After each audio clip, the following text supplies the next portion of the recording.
Ini bank elit. Pak Satpam, usir dia sekarang. Suara manajer Vivi membentak tajam. Teller bernama Reza tertawa mengejek, bau banget, melayani gembel beneran. Pria lusuh bernama Hendra itu hanya diam, memeluk kantong kresek hitamnya. Dia menikmati penghinaan ini. Mereka tidak tahu, pria yang mereka anggap sampah ini adalah pemilik sah bank tersebut yang sedang menghitung satu persatu dosa mereka. Di sudut lain, seorang teller muda, Rani, menatap dengan cemas, tidak menyadari bahwa satu tindakan kemanusiaan kecilnya hari itu akan menentukan apakah dia akan ikut hancur, atau justru diangkat menjadi kepala cabang. Pagi itu mendung, sempurna untuk sebuah eksperimen. Hendra, 30 tahun, berdiri di seberang gedung Bank Surya Mandiri. Dia merapikan kantong kresek hitam di tangannya, merasakan kepuasan aneh dari bau asam keringat dan debu jalanan yang melekat di jaket robeknya. Laporan menyebutkan cabang utamanya busuk. Pegawai diskriminatif, nasabah kecil diabaikan. Hendra bisa saja mengirim tim audit, tapi itu terlalu bersih. Dia perlu melihatnya sendiri. Dia perlu merasakan bagaimana sampah diperlakukan. Ini adalah permainannya, cara rahasianya menguji realitas di balik tumpukan aset miliaran miliknya. Dia melangkah masuk. Aroma pendingin ruangan yang steril langsung kontras dengan baunya. Semua mata tertuju padanya. Jijik, geli, lalu acuh tak acuh. Seorang satpam menghadangnya. "Pak, ini bank, bukan tempat ngemis." Suaranya sinis, tepat seperti yang diharapkan Hendra. "Saya mau buka tabungan," ujar Hendra pelan. Satpam itu tertawa. Para teller di belakangnya ikut tertawa kecil, saling berbisik. Reza, salah satu teller, menunjuk-menunjuk secara terbuka. "Bau banget," bisiknya cukup keras. Hendra menikmati setiap detik penghinaan itu. Ini adalah data. Ini adalah konfirmasi bahwa dunia bekerja persis seperti yang dia duga, fasad yang rapuh akan runtuh di hadapan penampilan. Dia mengabaikan satpam dan berjalan ke antrean. Seorang wanita di depannya menutup hidung dan bergeser menjauh. "Ada apa? Kalau tidak jelas, silakan keluar." Reza menatapnya dengan malas saat giliran Hendra tiba. "Saya mau buka rekening." "Setoran awal 100 juta, kata Hendra, nyaris tanpa suara. Tawa Reza meledak. 100 juta? Dari kresek itu? Seluruh lobi kini memandangnya sebagai bahan lelucon. Satpam mulai bergerak untuk menyeretnya. Namun, tepat ketika lengan Satpam menyentuh bahunya, sebuah suara lembut memotong kebisingan. "Mas, silakan ikut saya. Kalau mau buka rekening, saya bantu." Hendra menoleh. Seorang pegawai muda berhijab abu-abu, Rani, menatapnya dengan tenang. Tanpa jijik, tanpa ejekan. Hanya profesionalisme yang tenang. Permainan Hendra baru saja menemukan variabel yang tidak terduga. Rani mengabaikan tatapan tajam rekan-rekannya. Dia mempersilakan Hendra duduk di kursinya yang rapi. "Maaf ya, Mas, kalau teman-teman saya kasar," ujarnya sambil mengeluarkan formulir. Reza mencibir dari mejanya, pura-pura baik si Rani, melayani gembel beneran. Hendra hanya diam, mengamati. Dia duduk, memeluk kreseknya. Dia telah melihat ratusan pegawai. Kebanyakan adalah aktor yang baik saat atasan melihat. Tapi Rani berbeda. Tidak ada kamera tersembunyi, tidak ada atasan yang mengawasi, namun sikapnya tulus. Atau mungkin, dia hanya naif? "Nama lengkapnya siapa, Mas?" tanya Rani. "Hendra," jawabnya. "Baik, Mas Hendra. Untuk setoran awal, boleh saya bantu hitung?" Hendra mengangguk. Perlahan, dia membuka kresek hitam itu. Ikatan uang pecahan 100 ribuan rupiah yang tebal terlihat. Keheningan aneh melanda lobi. Tawa Reza mati di tenggorokannya. Satpam yang tadi bersiap mengusir, kini melotot.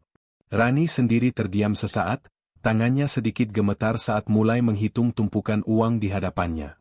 Ini lebih dari 100 juta, Mas," bisiknya, takjub. "Itu baru awal," kata Hendra.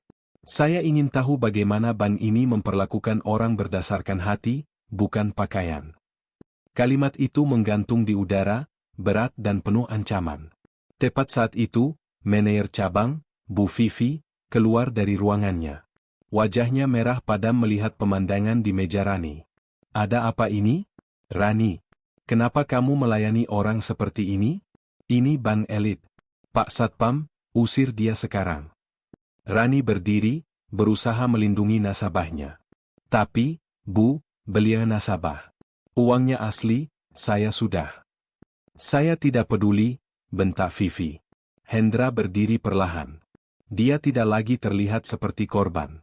Matanya yang tajam menatap Vivi, lalu beralih ke Reza, lalu ke Satpam. Dia memasukkan kembali uangnya ke dalam kresek. Saya akan kembali besok, katanya dengan suara datar namun menggetarkan. Dan ketika saya datang, semuanya akan berbeda. Dia berbalik dan melangkah keluar, meninggalkan keheningan yang mencekam dan Rani yang dadanya berdebar tak menentu. Pagi berikutnya, Reza masih menjadikan gembel sok kaya itu bahan tertawaan di pantry. Rani benar-benar polos, melayani orang gila, katanya. Vivi hanya tersenyum kecut, berencana memberi Rani evaluasi buruk. Tepat pukul 9, beberapa mobil mewah hitam berhenti di depan lobi. Pintu terbuka, dan Hendra melangkah masuk. Kali ini, tidak ada jaket robek. Dia mengenakan setelan jas abu-abu arang yang harganya mungkin melebihi gaji tahunan Vivi. Rambutnya disisir rapi, wajahnya bersih, dan auranya memancarkan kekuasaan yang absolut. Reza membeku. Vivi, yang sedang mengatur brosnya, menjatuhkan tasnya. Rani, dari mejanya, menatap tak percaya. Panggil seluruh pegawai ke ruang pertemuan. Sekarang, suara Hendra tenang namun tidak menerima bantahan. 5 menit kemudian, ruangan itu penuh. Hendra berdiri di depan, didampingi tim dari kantor pusat. Layar proyektor menyala. Nama saya Hendra, mulainya. Pemilik utama Bank Surya Mandiri. Ruangan terasa kehabisan oksigen. Kemarin saya datang untuk melihat bagaimana kalian bekerja. Dia menekan tombol. Rekaman CCTV dari hari sebelumnya diputar. Suara sinis Satpam, tawa Reza, bentakan Vivi, semua terdengar jelas. Reza berkeringat dingin. Vivi pucat pasi. Hendra tidak berteriak. Dia berbicara dengan nada seorang hakim yang membacakan putusan. Reza. Mengejek nasabah, merekam tanpa izin. Anda dipecat. Reza mencoba memohon. Pak, saya cuma ikut-ikutan. Justru itu masalahnya, potong Hendra dingin. Vivi manajer cabang. Menciptakan budaya diskriminatif, mengabaikan prinsip pelayanan. Anda dipecat.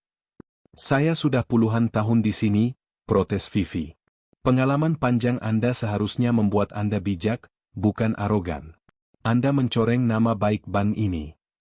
Vivi terdiam, lalu keluar ruangan dengan marah. Setelah beberapa nama lain disebut, Hendra mematikan proyektor. Ruangan itu sunyi. Dia lalu menatap Rani, yang duduk gemetar di sudut. Hanya satu orang yang bekerja dengan hati kemarin. Semua mata beralih ke Rani.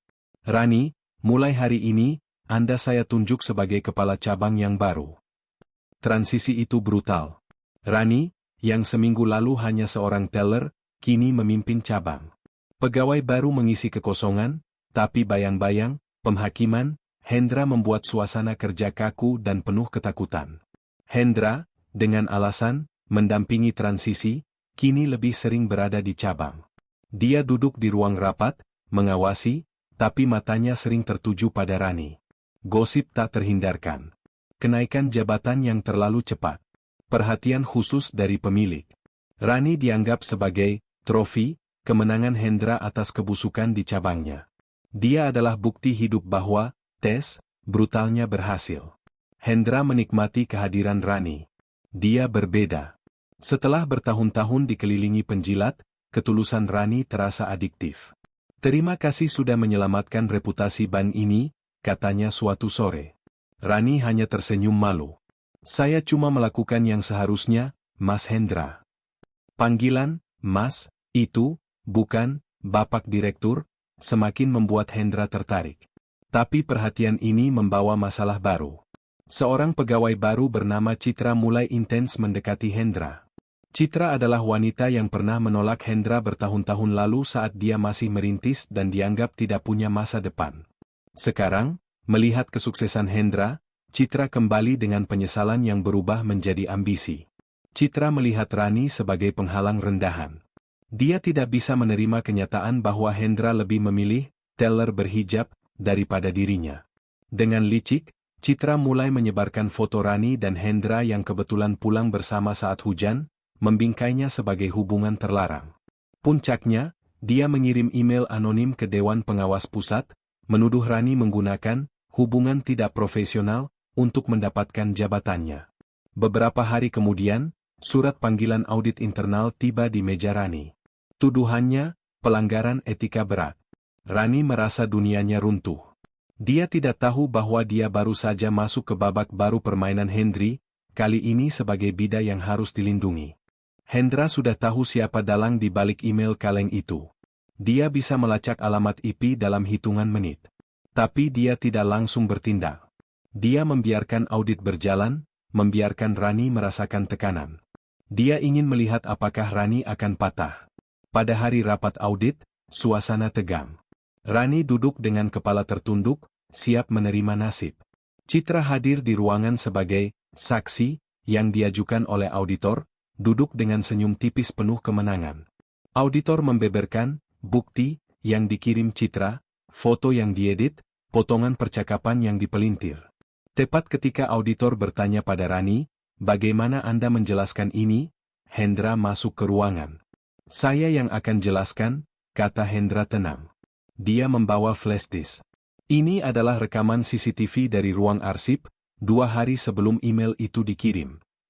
Layar menyala, menampilkan Citra sedang berbicara dengan 2 staf IT.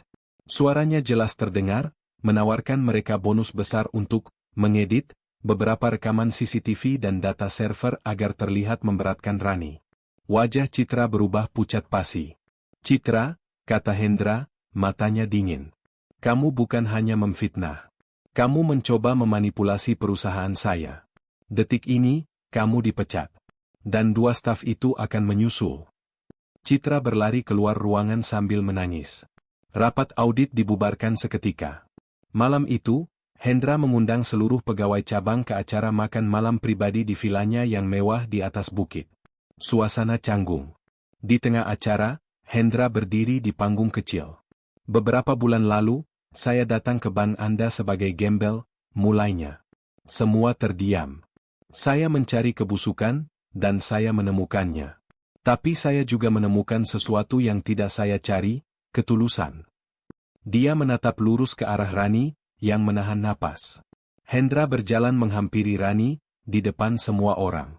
"Rani," katanya lembut, membuat seluruh pegawai menahan napas. Dia berlutut, mengeluarkan kotak beludru biru. "Kamu satu-satunya yang melihat saya sebagai manusia. Sekarang, saya ingin kamu melihat saya sebagai masa depanmu." Itu bukan lamaran. Itu adalah sebuah akuisisi. Sebuah penobatan publik. Di bawah tatapan puluhan pasang mata, di bawah tekanan kekuasaan absolut pria yang baru saja menyelamatkannya, Rani tidak punya pilihan lain. Dia mengangguk, air matanya menetes. Tepuk tangan riuh membahana. Hendra tersenyum. Dia telah membersihkan banknya, mendapatkan keadilannya, dan kini, dia telah mengamankan asetnya yang paling berharga. Di akhir cerita, kita melihat bagaimana Hendra bukan hanya membersihkan banknya dari pegawai yang busuk, tapi juga secara publik, mengakuisisi Rani sebagai tunangannya, asetnya yang paling berharga. Pelajaran utama dari kisah ini sangat jelas, jangan pernah menilai seseorang dari penampilan luarnya. Ketulusan hati, seperti yang ditunjukkan Rani, adalah integritas sejati yang tak ternilai, sementara kesombongan dan penghinaan seperti yang dilakukan Vivi dan Reza hanya akan berakhir pada kehancuran. Cerita ini adalah fiktif yang dibuat semirip mungkin dengan kenyataan agar bisa kita ambil pelajarannya. Terima kasih tulus telah menonton video ini sampai akhir.